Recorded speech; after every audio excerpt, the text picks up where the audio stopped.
আসসালামু আলাইকুম। ইসলামী ব্যাংকের অডিট রিপোর্ট ফাঁস, মুনাফা নিয়ে প্রশ্ন। বিস্তারিত জানতে সম্পূর্ণ ভিডিওটি মনোযোগ সহকারে দেখুন, কেননা এটি একটি গুরুত্বপূর্ণ নিউজ হতে যাচ্ছে ইসলামী ব্যাংক সম্পর্কে। নিজস্ব প্রতিবেদক বাংলাদেশের বৃহত্তম শরিয়া ভিত্তিক বাণিজ্যিক ব্যাংক ইসলামী ব্যাংক বাংলাদেশ পিএলসি প্রথমবারের মতো এক নিরীক্ষা প্রতিবেদনে বিশাল আর্থিক ঝুঁকির মুখে পড়েছে।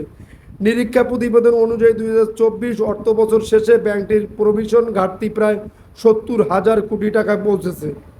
ঋণ ও বিনিয়োগের দুর্বল মান ও সম্ভাব্য খেলাপি ঋণের জন্য পর্যাপ্ত তহবিল না রাখার কারণে ব্যাংকটির 2024 সালের ঘোষিত 100 কোটি টাকার মুনাফা ম্লান হয়ে গেছে। প্রভিশন ঘাটতি ও মুনাফার অসঙ্গতি। নিরীক্ষক প্রতিষ্ঠান মাহফেল হক অ্যান্ড কোং চার্টার্স অ্যাকাউন্টেন্টস এবং হাব অ্যান্ড কো চার্টার্স অ্যাকাউন্টেন্টসের প্রতিবেদন অনুযায়ী গত বছর ইসলামী ব্যাংকের খেলাপি ঋণ এবং অব্যাংকিং আর্থিক প্রতিষ্ঠানে রাখা আমানতদের জন্য 76,715 কোটি টাকা প্রভিশন রাখা জরুরি ছিল, কিন্তু ব্যাংকটি মাত্র 6,945 কোটি টাকা প্রভিশন রেখেছে, যার ফলে 69,770 কোটি টাকার বিশাল ঘাটতি তৈরি হয়েছে। এই বিশাল ঘাটতি সত্ত্বেও ইসলামী ব্যাংক 2024 সালে 108 কোটি টাকা মুনাফা দেখিয়েছে, যা আগের বছরের 635 কোটি টাকা থেকে কম। নিরীক্ষকরা বলছেন, পুরো প্রভিশন না রাখার কারণে ব্যাংকটি মুনাফা, সম্পদ ও ইকুইটি বেশি দেখিয়েছে। তারল্য সংকট ও নিয়ন্ত্রণের ভূমিকা।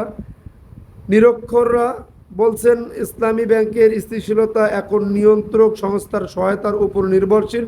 প্রতিবেদনে দেখা গেছে ব্যাংকটির ক্যাশ রিজার্ভ রেশিও সিআরআর এবং স্ট্যাটিউটরি লিকুইডিটি রেশিও এসএলআর সারা বছরের নিয়ন্ত্রক সীমার নিচে ছিল, যা তাদের তারল্য সংকটের ইঙ্গিত দেয়। খেলাপি ঋণ নাটকীয়ভাবে বেড়েছে। খেলাপি ঋণ 849% বেড়ে 65,715 কোটি টাকা পৌঁছেছে, যেখানে এই বিষাক্ত সম্পদের জন্য প্রভিশন 68% বেড়ে 1,045 কোটি টাকা হয়েছে। তবে ইসলামী ব্যাংক দাবি করছে যে তারা বেশিরভাগ নিয়ন্ত্রক চাহিদা পূরণ করেছে। তারা বাংলাদেশ ব্যাংকে 2,308 কোটি টাকার ওভারড্রাফট সুবিধা নির্ধারিত সময়ের আগেই পরিশোধ করেছে এবং অন্যান্য ব্যাংকের কাছ থেকে নেওয়া 1,700 কোটি টাকার ঋণও পরিশোধ করেছে। ব্যাংকটি প্রায় 20,000 কোটি টাকার খেলাপি ঋণও আদায় করেছে বলে জানিয়েছে।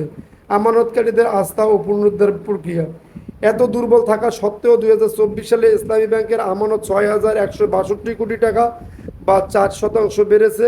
এই বছরের মধ্যে 8 মাসে আমানত 8,200 কোটি টাকা বেড়েছে। ব্যাংকটি জানিয়েছে এটি তাদের 2,50,00,000-এর বেশি গ্রাহকের আস্থার প্রতিফলন। ব্যাংকটির মোট আমানতের 90% খুচরা গ্রাহকদের কাছ থেকে আসে এবং মাত্র 2% কর্পোরেট গ্রাহকদের। ব্যাংকটি জানায়, জুলাইয়ের গণ অভ্যুত্থানের পর গ্রাহকদের আস্থা ফিরিয়ে আনা তাদের প্রধান অগ্রাধিকার ছিল। এ লক্ষ্যে একটি 3 পর্যায়ের পুনর্গঠন পরিকল্পনা চালু করা হয়েছে। প্রথম ধাপে তারল্য সংকট সমাধান করা হয়েছে এবং বিদেশি নিরীক্ষক প্রতিষ্ঠান দ্বারা বিগত কার্যক্রম পরিচালনা করে তাদের সুপারিশ বাস্তবায়ন করা হচ্ছে। যদি আপনাদের ভিডিওটি ভালো লেগে থাকে তাহলে অবশ্যই আমাদের চ্যানেলটি সাবস্ক্রাইব করে পাশে থাকা বেল বাটনটি অন করে রাখবেন পরবর্তী